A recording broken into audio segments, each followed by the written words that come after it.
This podcast is sponsored by nobody. Hey dudes, welcome to Splat from the Past, the only 80s themed horror sci-fi show where things can get totally radical. Now today I will be welcoming yet another journeyman actor. I will be talking to Molly Kohler Pei. Molly got to be in the classic Al Pacino courtroom film And Justice for All. Back in 1979. She played a young woman in that. And then she was a woman at Airport in Broadcast News, the James L. Brooks romantic comedy classic celebrating its 35th anniversary. And on her IMDb is short, but she's done things here and there. She was also on an episode of Tosh.0, and she's been in some TV stuff and short and all of this stuff, and we're going to talk about all of that today. And I cannot wait. I just love talking to my journeyman actors. They are just so awesome, and they have such great stories. And there's nothing more to it than that. All I can say is Autumn September is awesome. 1,600 interviews as of yesterday, and now today, 1,601. I am so lucky, so grateful, and blessed. So yeah, here is my interview with Molly Kohler Pei. Hello. Hey Molly, welcome to the show. How are you today? I'm well. I'm excited to be talking with you. Awesome. This is such a great honor. Thank you for taking the time today. Well, it's my pleasure. So, going back in time, did you gravitate toward acting early on in your childhood? I did. I made a very conscious decision. Oh gosh, I must have been 8 or 9 years old, really, really young. And I thought, wow, that's absolutely what I want to do with my life. And when I was about 12, maybe a little older, when I was in high school, because I wanted to pursue a career in the theater, I convinced the administrative forces that be to allow me to skip a year in high school so that I could go get training at an acting school. So yeah, no, I absolutely, when I was younger, that was, just tunnel vision on wanting to be somehow in the performing arts, but mostly theater at that time was my goal. Yeah, so did you start doing school plays in community theater, from the get-go? Yep, sure did. In high school, I went to an all-girls high school, so yes, we did do an annual musical, and the girls usually played the boys' parts until we finally started getting the all-boys school down the street to start coming in and doing some of the male parts. But yeah, we did. Let's see, I just found the music, anything goes. I'm trying to think all the way back then. It's been over 50 years, so it's like, but yep, that's where I cut my teeth. Awesome. Are you born and raised in Baltimore? I was born in Baltimore. I lived in an area called Garrison, which is, if you know the Loop, it's Pikesville, Reisterstown, kind of that part of the north of Baltimore Loop. And I went to elementary school in Owings Mills. Actually, when I went to elementary school is when I first got my teeth cut on being in television, because the Maryland Public television station, gosh, what was it called back then? Maryland Public Broadcasting, I guess it was called. The station that was built, one of the very few that were built back then, and it was a new concept, was built on the farm next to where my best friend lived, and my best friend's parents were very well-known ornithologists and naturalists. And at that time, PBS was producing its own shows and produced a show, a half-hour show called Hodgepodge Lodge. Right. And my best friend's mother, Miss Jean, was the star of the show, and so they needed kids, and so I started out doing Hodgepodge Lodge. When I was in grade school. I tell you, the funniest thing, it just occurred to me, I literally just got a letter from somebody. This is out of the blue. Don't ask me even how this person even knew how to contact me. Sent me a fan letter saying, oh my gosh, we used to watch you on Hodgepodge Lodge. I thought, who knows Hodgepodge Lodge? But anyway, it was just a circuitous way how it got to me just this past week. I thought, oh, that's interesting, because it's very hard to find archives. And actually, my sister was on the show more than I was. And I can find her video. Somebody posted it on YouTube, but there's nothing of me. So anyway, it was very interesting. Yeah, but then after... Yeah, it said on IMDb that full episodes are not available, like the masters are missing, and there's only clips of it on YouTube. Yeah. So my dear sister, she's so sweet and so cute. It's really fun to watch it whenever I come across it. So I cut my teeth on TV, I guess you could say, then. And then later, when I was in my late teens, early 20s, before that, I used to go in and do other shows that they were producing where they just needed, kids. So I didn't get paid, but they needed kids. So we did this, fundamental mathematics, all educational television. Can't think of the other one I did. And then later I came back as an adult to do their live television fundraising drives. Which was the most frightening thing I think I've ever done in my life. The red light goes on and you're live, and you gotta babble away, Yeah. And I didn't know how to do that when I was 18. It was terrifying, but they were very nice to me and asked me back. So I did that for a while. Oh, that's awesome. Did you go to New York? I did. Before I went to New York, I went to drama school in England, in London, it's changed its name slightly recently. Then it was Mount View Theater School, and it was not as well known as RADA and Lambda and a few of the other ones that were considered, the ones to be in. But nonetheless, when I was 17, I crossed the pond and went to school for about maybe a year and a half. I was in the 3-year program, and then I just fast-tracked in what they call the postgraduate program. That was quite an experience. I was very young, and I've got a lot of stories from that time in my life, but I was, I guess, homesick, and came back home when I was about 18 or 19, and I went to New York, moved to New York City when I was 19. Wow, yeah, it was such such a magical time in New York because you had HB Studios and the Actors Studio, and there was no internet. Everyone knew each other. It was just like an organic acting scene, and everyone could afford to live there back then.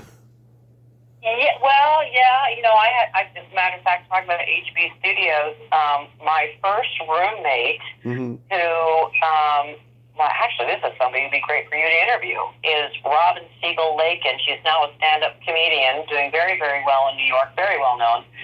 And she was my first roommate, and I got her name off the bulletin board at HB Studios. Nice. Nice. don't know if you did you live in New York for a while? I have never. I've been in California my whole life. Oh, okay. Well, back in the day, way back in the horse and buggy whip day, when I was pounding the pavement in New York, well, that was quite a time. Yeah, you're right. HB Studio was still there. Well, the Actors Studio, I believe, is still in the same location. That's Yep. been there forever. But Actors Equity, I used to go up from Baltimore up to Actors Equity to do summer stock auditions. I would take the train up from Baltimore. This is before I, moved there, obviously. And, all different places, they had bulletin boards, and people would just post, like, I need a roommate, or, I'm going out of town for 6 months, or whatever. And I didn't know a soul in New York when I went up. And I just pounded the pavement and kind of, where do actors go? And I went to where I thought I could run into people and get some info. And so that's how I got my first roommate. And she kind of showed me the ropes. And through her, she taught me how to, get my headshot and resume together and, go get a waitressing job. And then how to get an agent and all of that. I'm forever indebted to her, and it's just so nice that we're really, really good buddies still after all these years. Yeah. Did you see anybody else like in class that went on to become successful in acting? Well, no. Okay. And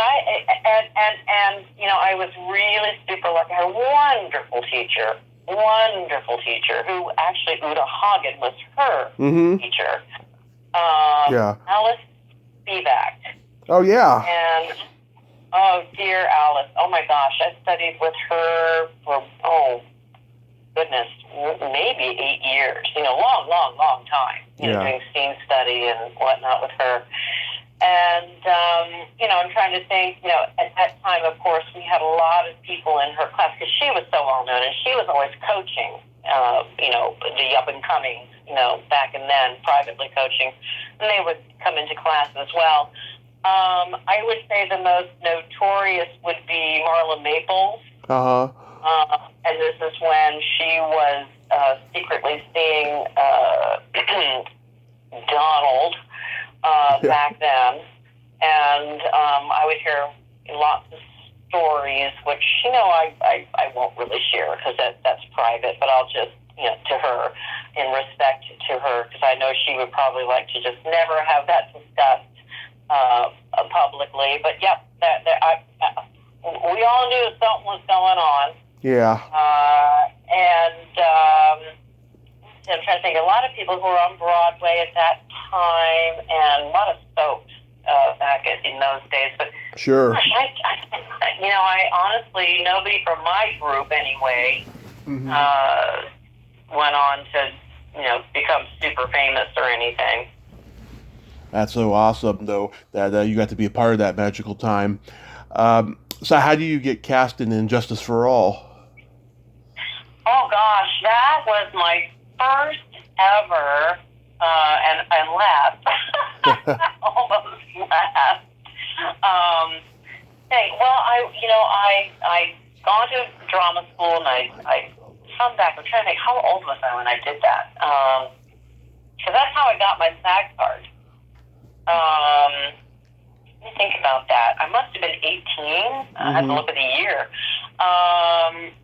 I was living in Baltimore, or I had come down to Baltimore, and there at that time, there was a really good film commission, and a lot of things were done in Baltimore as a location. And also Baltimore had a very active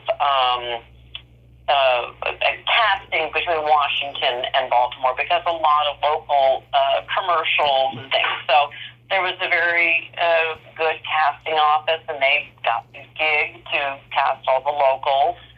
And I got called in.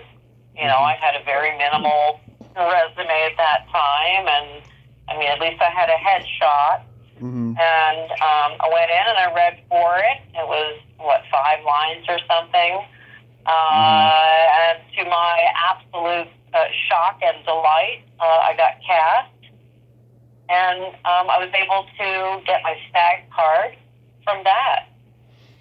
Yeah, at the time, Pacino, he was at the height of his powers as an actor. He was very choosy with his roles that he took. He had this mythic aura about him, which has been kind of taken away by his celebrity nowadays. But back then, he was on the cutting edge just as much as De Niro was. Yeah.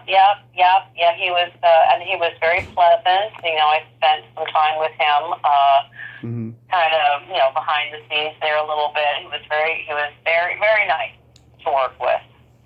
What did you think of the script when you read it? Oh, well, gosh, I didn't read the script. I only got sides. I wasn't that privileged. Okay. But Norman Jewison was very nice to me, very kind to me.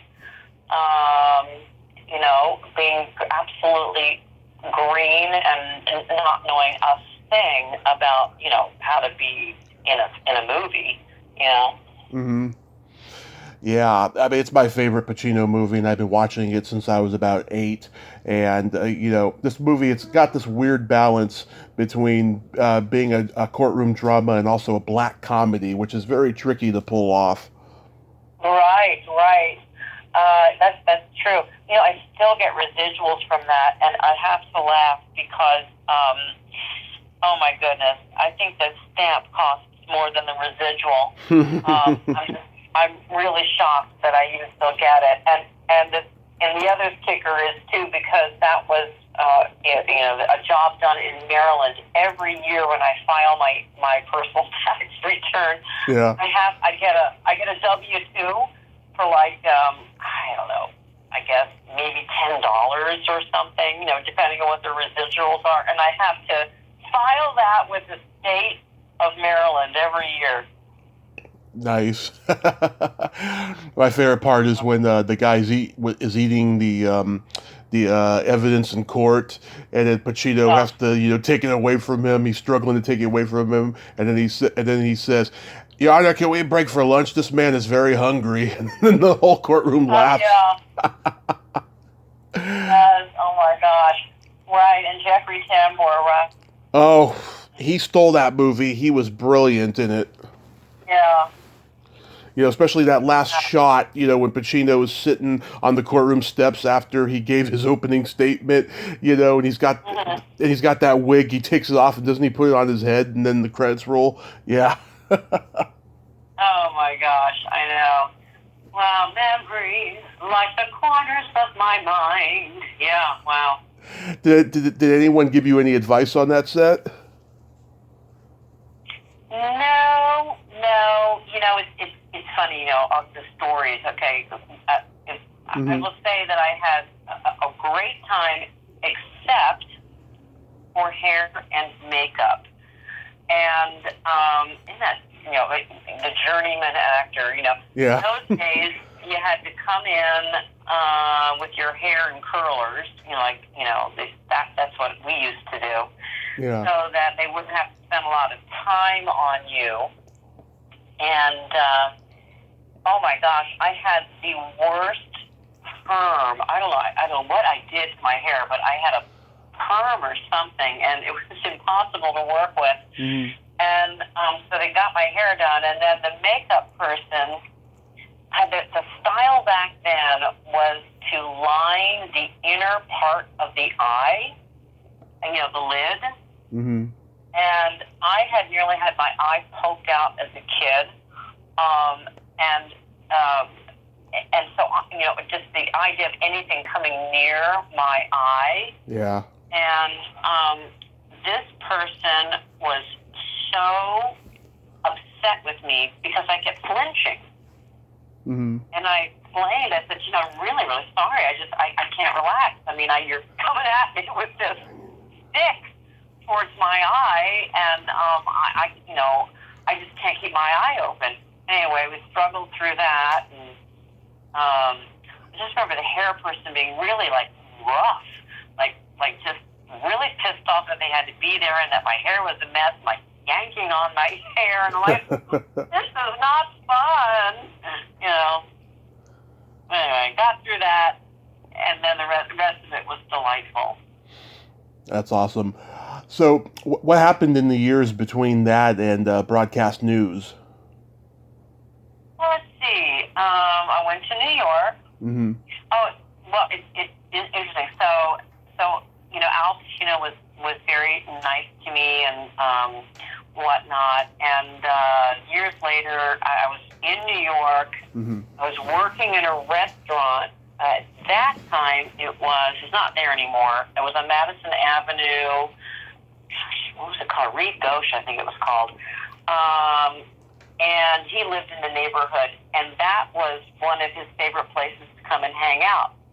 He and De Niro. Mm-hmm. And one night, I don't tell. It's kind of like tattletaling on Al. I mean, I'm sure he's had his moments where he's had his I guess mental health issues. I don't know. I don't know the man, but Mm-hmm. I'm guessing. Because he kind of had a little bit of a reputation back then, and we had closed our doors, and the gate was already across, and he was like banging at the door to come in because he needed something to eat, Yeah. And then another night, De Niro came in, and of course we're all actors in there, right? We're all like starving actors, waiting for our break, and slinging hash, and tending bar, and doing all kinds of jobs just to try to. Waiters. Ends me. And oh gosh, the night he and De Niro came in, oh my God, we were all just like floating on air, trying to pretend that we weren't, noticing them. Yeah. Crazy. That is crazy. So, how did you get to be cast in broadcast news? So broadcast news. Wow, there's a story as well. Let's see. That was 1984. 7. 87. Oh, yeah, okay. Because I was married. I got married in 84. So I was living in New York. And I guess I'm trying to think. I guess I was just in touch with whoever the local casting person was down there. And I took the train down and stayed with my in-laws in Washington, D.C., because that's where they were shooting it, or that's where they had their auditions anyway. And I read for it, and then hopped on the train and went right back up to New York. And I can't remember the time frame of how soon it was cast to when I worked, but I had to come back down again soon, and that was quite a day. What a day that was, because that same weekend or weekday that I worked, my husband and I were making his demo reel. He's a director of photography. Mm-hmm. And we had rented a studio, and we had a whole crew, and we were doing this whole prep to do tabletop and for a commercial reel. We were working on something for him. And so this was a Friday. So I took the train down on a Thursday, and they were shooting at BWI Airport. And at that time, thank goodness, the train station had also just put a station there. So my plan was I was going to finish the day, and if I had time, I was going to hop that last train out and head back up to New York, because at 6 a.m. on Saturday morning, we were doing our film shoot for, my husband's reel. Mm-hmm. So on Friday, the day kept getting longer and longer and longer, and I literally raced out of there, signed out and raced out. And I guess I took a cab over. I can't even remember how I got over there. Mm-hmm. And that was it. I would have been stranded at the train station. And I remember just being so exhausted. I got in at around 3 o'clock in the morning. I took the subway back to Brooklyn, where we were living at the time. And then I didn't go to sleep. We just got up and, started working on this thing. So I got with James L. Brooks. Yep.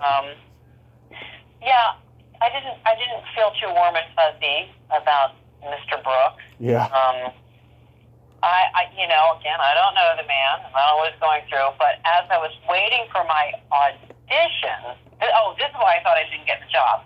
As I was waiting for my audition for him, people were talking in the other room, and I think his wife had just had a baby, but she was in California and he was here, or he had flown back and he'd just gotten back, and maybe he was grumpy and tired.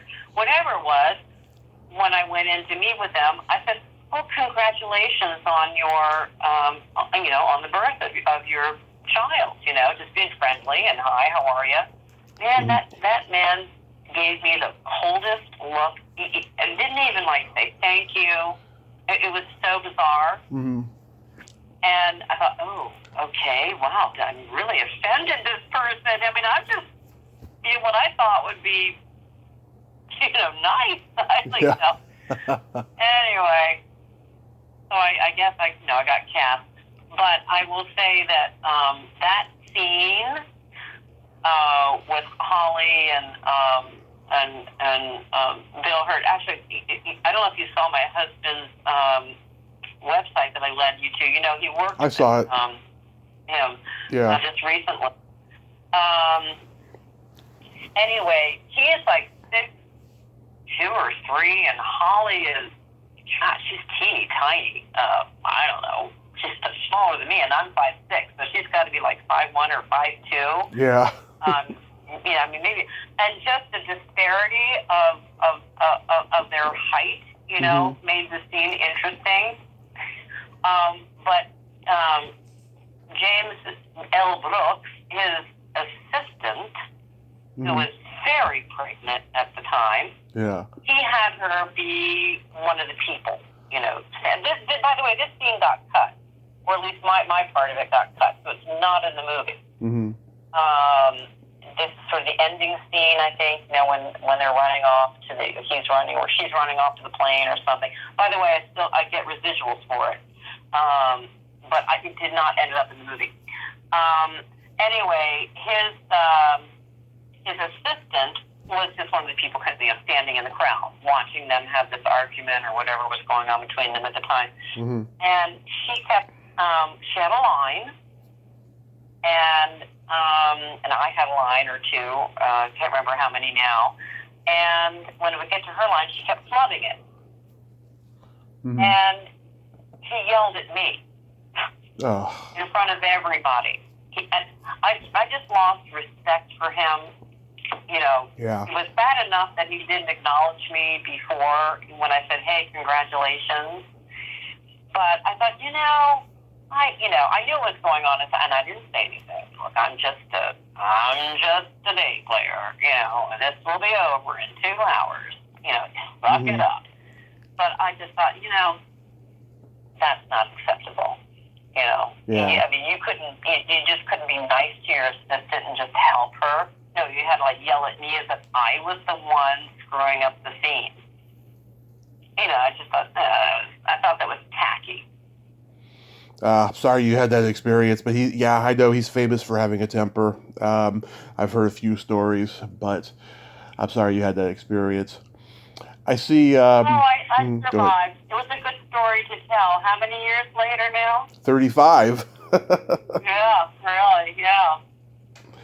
I see you did a short film in the 80s with another guest of mine. The film was called Not Just Any Flower, and the other guest was Matt Mittler.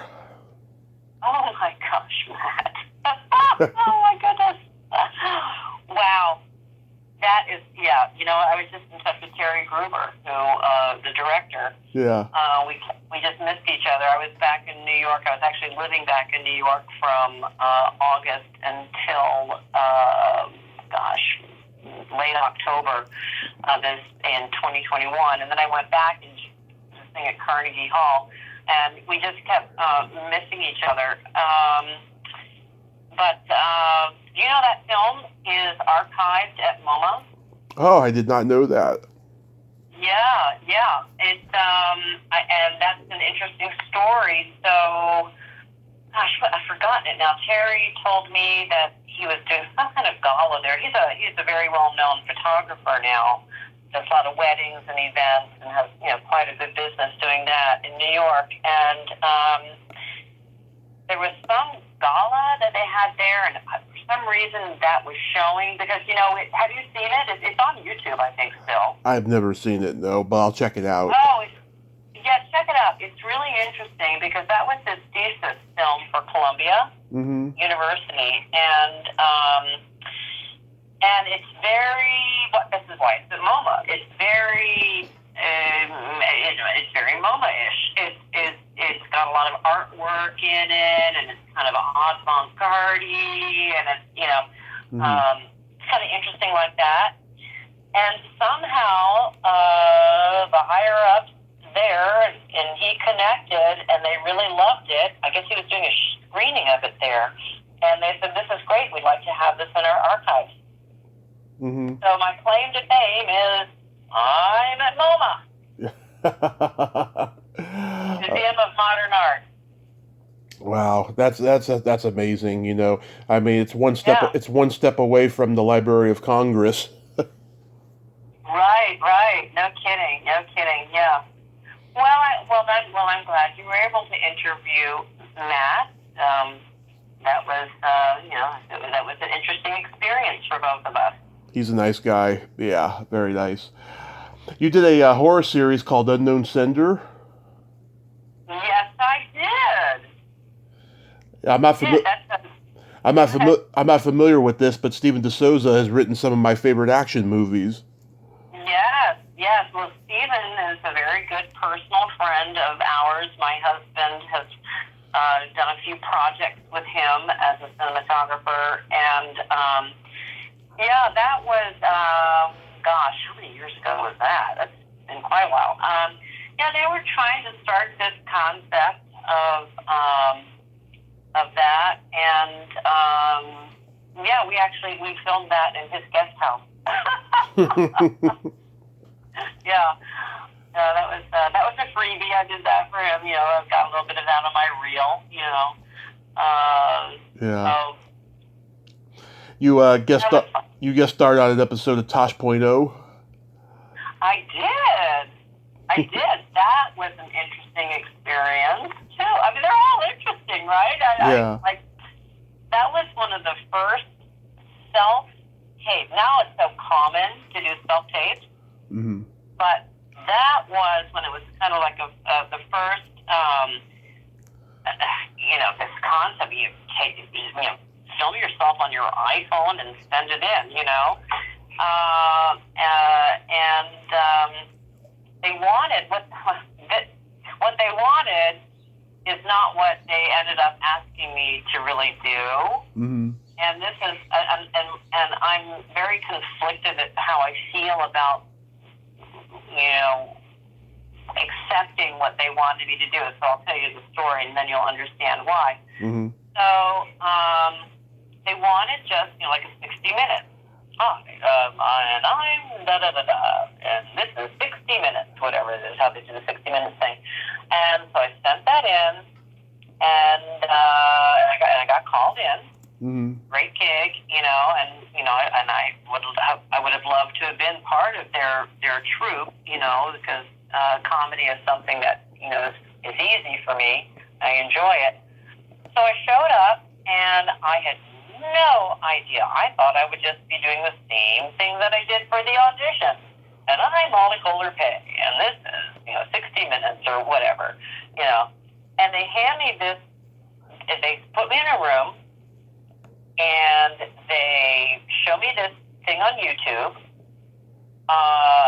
of this girl, and I can't think of what it is now, because maybe I should have thought of this before we talked, so I could tell you where to find this YouTube video. But she was a sports broadcaster, and at a certain point, when she was live, she started stumbling on her words. And the thing with Tosh.0 is, they do this web redemption things. They make fun of people who post things on the web, and it's supposed to be funny and everything. But really what was happening, she was having a stroke. Wow. And I didn't know, I just didn't know that, really. I thought, that's interesting. Yeah. And they wanted me to memorize what she said and then do it. And I thought, and of course, I felt between such a rock and a hard place because I thought, gee, I don't want to lose this gig. Mm-hmm. I can't just say, well, I don't believe in this and walk out. Be a team player, and just say yes, just do it, and, see what happens. They only gave me a half hour. And I had to listen to it over and over and over again and write the script and try to memorize it and all this kind of stuff and do it exactly like do vegetation, right? Which is one of the words she actually ended up using. Mm-hmm. Anyway, we did the segment and then they had me ad lib and then they had me read off cue cards. I mean, I have never had to work so hard and so fast on my feet. I did a good job, and I'm proud of that.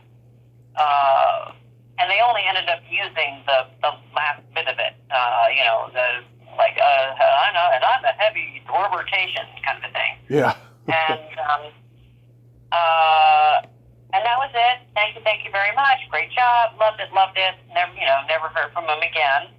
But I really felt between a rock and a hard place. I just thought making fun of somebody who, was actually having a medical emergency.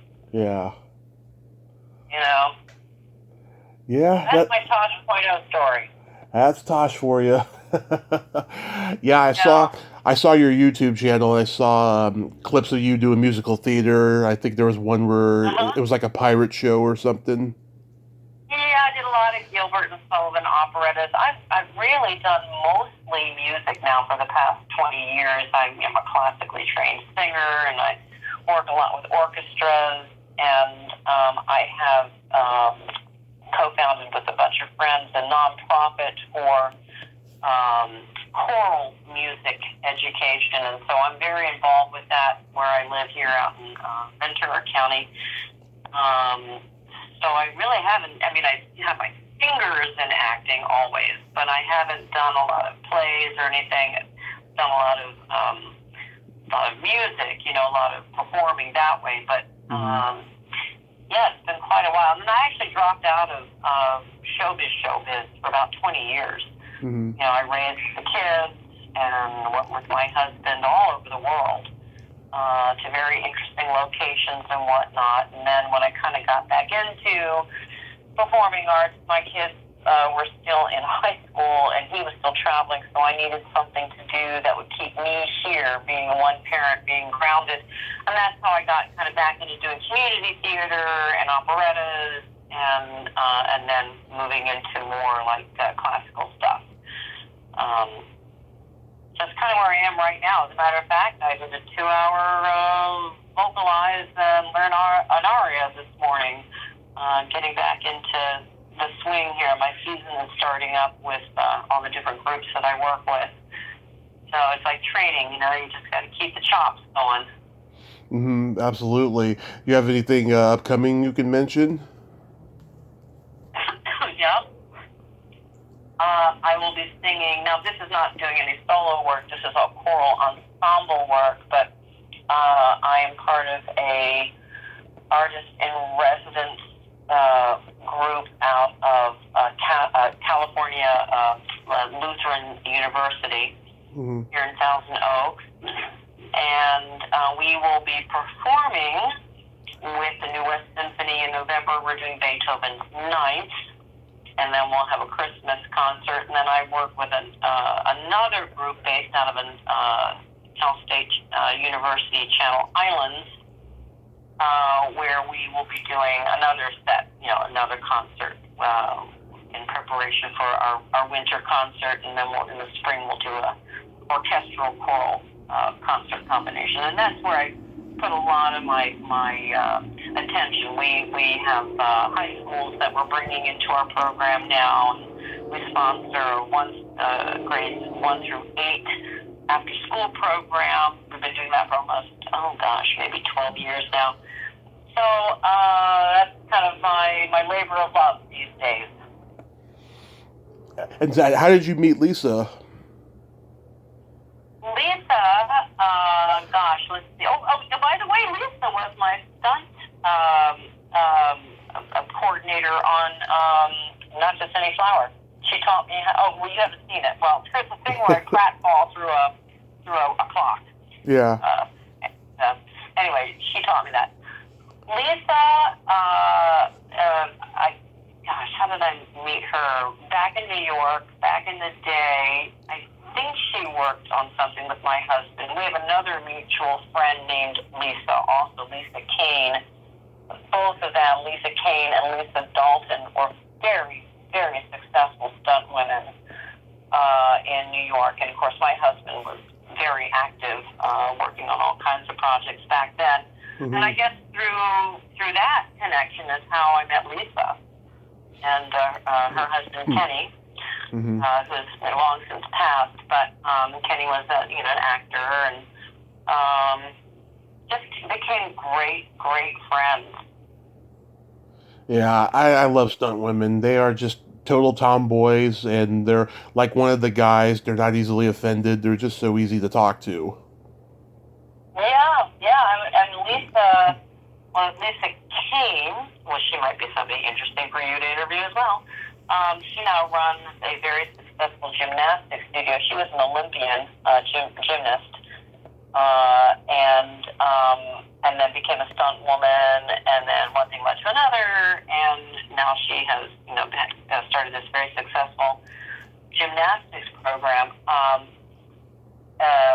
Lisa Dalton, she injured her back very badly, so she had to stop doing stunts.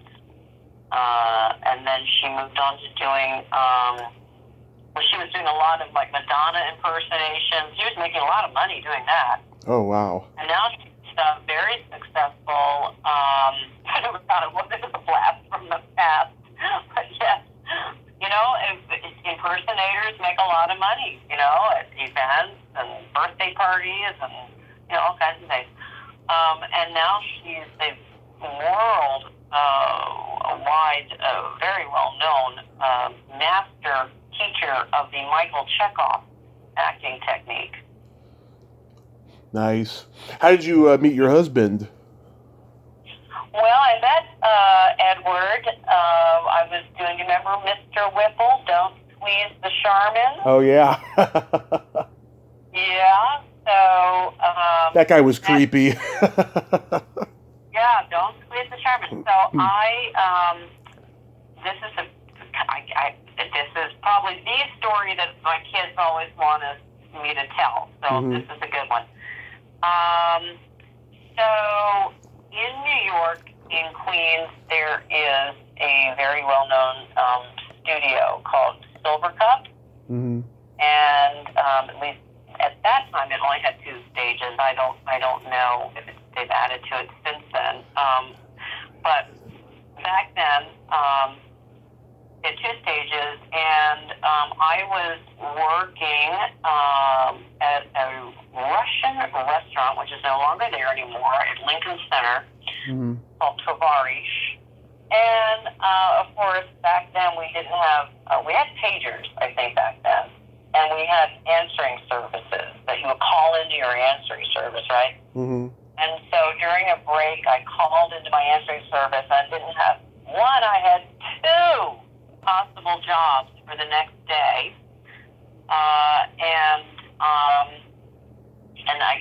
Which was great, but you always panic because I would have to call in sick to my waitressing job for lunch and my bartending job for dinner. So to keep those ends met, I would go to my waitressing job during the day, and then I would make rounds and auditions and whatnot, and then do my bartending job at night. And I hate calling in sick. How many times can you call in with food poisoning? I wasn't there to be a waiter or a bartender. And anyway, so I had to choose. I had to choose between an under 5, what they call an under 5, on a soap opera, or being like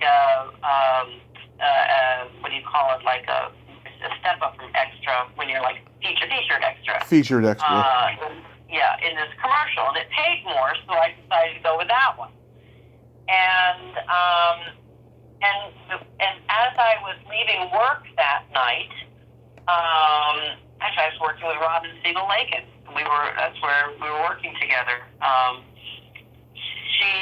I said to her, I said, out of the blue, just so random, I said, gosh, I really would like to work with Katharine Hepburn. That would be so cool, right? And I just left it, went home, and then I got up the next morning, and I went into Silver Cup Studios, and I had enough experience to know, like, how many Winnebagos there are for a commercial, and how many Winnebagos there are for, like a bigger project, and there were a lot of Winnebagos. And I thought, wow, that's interesting. And then I see on the door of one of them, reserved for Kate Hepburn. Mm-hmm.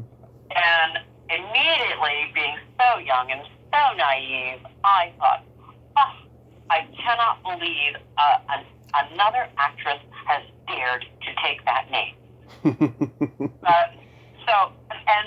don't know, maybe you're aware, but, at least then, Screen Actors Guild, you couldn't have the same name as anybody else, so that's why changed their names or to an abbreviated version of the name. So that's where my mind went, right? Right. And so I'm like, I can't believe it. That is terrible. And so then I try to find my way in. I don't know where to go in, and I go in the store, and it's not a supermarket set. It's an apartment. I'm like, I am lost. I have no idea where I am. And someone very kindly guides me through there and back out through the main part, and then to my stage, right, where my group is. I go, oh, okay, yeah. So as I'm settling in and signing in, there's all this buzz. Did you see her? Did you see her? Did you see her? I said, well, see who? They go, Katharine Hepburn. What? Are you kidding me? And immediately, I mean, again, this is how naive I was, or, youth, I said, I turned right around and I left the stage, and they said her dressing room is over there, and at that time her dressing room was down a hallway, not contained within the other sound stage. Right. And I said, well, I'm not letting this moment pass by, because didn't I just say the night before that I wanted to either work with her or meet her? And I marched down to her dressing room door, and I knocked on the door, and her assistant opens it up, and she's sitting there, and she turned to me, and this is when she was much older, when she kind of had that tremor, and she said, I said, I'm here to see Miss Hepburn, and he kind of looked at her, looked at me, and she said, do I know you? And I said, no, you don't know me, but I just wanted to come and say hi. Hi. And there's like, well, that's very nice. Yeah. And then there was like this awkward silence. And I said, well, goodbye. And I backed out the door and ran back to my, to the dressing room where I was supposed to be. Well, so that was my moment of meeting Katharine Hepburn. Now, I've only got a few minutes left, and I can tell you the story because I'm going to have to cut off. I've got a rehearsal that I have to run to. That's fine. I've got to get in the oven before I go at 1:30. So I'm going to wrap it up. But so anyway, the sound stage was set up where there was a payphone and my door and the other door to the other sound stage. We all met there. Well, they were doing the ultimate solution of Grace Quigley in the one next door. And, it's a longer story. I'm going to have to, tell you more. But anyway, I literally bumped into my husband. I was going up the steps into mine. He bumped into me. I turned around and I said, well, who are you? And he said, well, I just want to go in there and see my friends. Well, I wanted to get in to see the other set because not only was it Captain Hepburn, it was Nick Nolte. And I said, well, I'll show you mine if you show me yours. And he said, okay, and turned around and took me by the hand and took me onto the soundstage and introduced me to everybody, as the director, the actors, everybody. And then during breaks, I would go in, and then when we wrapped early, and then he said, I can give you a ride back to the city. I said, well, that's great, but, okay. He said, would you like to come in and watch? We're almost finished. I said, sure. So he took a chair and he put it behind the set, and I got to watch Katharine Hepburn and Nick Nolte do a scene, and it was pretty magical. And then my husband not my husband, did give me a ride back to the city. We exchanged numbers. He asked me out on a date. And then 52 days later, we were married. And we have 2 children. And we'll be celebrating our 39th wedding anniversary coming up. Yeah. A crazy, great story. Oh, that's a sweet story, Molly. Really sweet story. Really quickly, I got this joke for you. Yeah. What do you call a boy that doesn't masturbate? I don't know. A liar. Okay. That's a good one. Thank you. Molly, thank you so much for coming on here today and sharing all these great stories. I don't know if this was your first podcast interview, but you did great. Well, thank you. Actually, you are my second because Robin Siegel-Lakin has a podcast, and I've been a guest on hers. So this has been really fun. Thank you so much. I'm very flattered. My pleasure, and I'll look her up and see what she's all about, and you have yourself a great day. Be safe out there. You as well. Have an absolutely splendiferous day. Thank you. Bye-bye. Bye. Well, there you have it. Molly Kohler Pei. Ain't she a sweetheart? Great lady, huh? Bundle of energy. I really enjoyed her stories. She was so awesome. Well, until next time, this is Tommy Throwback Kovac saying there's no shame in living in the past because the present sucks. Later, dudes.